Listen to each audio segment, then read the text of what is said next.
Hormuz প্রণালীকে মার্কিন জলদস্যুদের কবরস্থানে পরিণত করা হবে বলেছে Iran.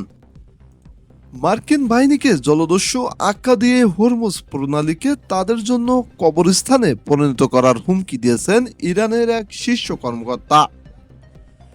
Islamic revolutionary guard corporation IRGC সাবেক কমান্ডার ও তেহরানের শীর্ষ সামরিক উপদেষ্টা মোহসেনের রেজাশাহী এক্সরে দেয়া এক বিবৃতিতে এ হুঁশিয়ারি দেন।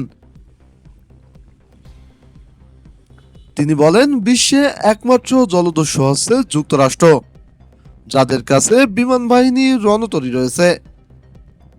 জলদস্যুদের মোকাবেলায় আমাদের সক্ষমতা যুদ্ধজাহাজ ডুবিয়ে দেওয়ার সক্ষমতা চেয়ে কম নয়। তিনি আরো বলেন, প্রস্তুত থাকুন, আপনাদের বিমান বাহিনী ও রণতরী ও বাহিনীকে কবরস্থানে পরিণত করা হবে, যেমন গত মাসে ইস্পাহানে আপনাদের বিমান ধ্বংসাবশেষ পড়েছিল।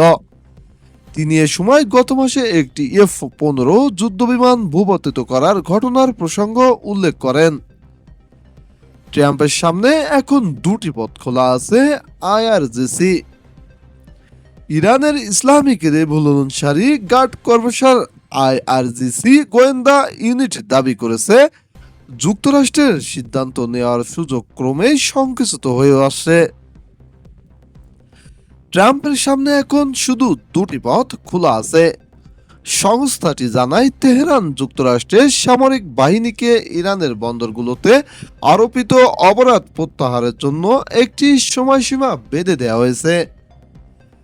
একই সঙ্গে চীন, রাশিয়া ও ইউরোপের পক্ষ থেকে ওয়াশিংটনের বিরুদ্ধে অবস্থানের সুর লক্ষ্য করা যাচ্ছে। আইআরজিসির গোয়েন্দা ইউনিট সামাজিক যোগাযোগ মাধ্যম এক্সে এক পোস্টে বলেছেন, এই পরিস্থিতিতে দুইটি পথ খোলা আছে।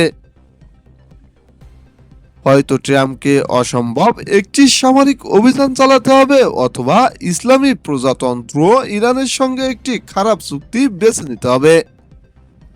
যুক্তরাষ্ট্রের সিদ্ধান্ত গ্রহণের পরিসর এখন সীমিত হয়ে গেছে।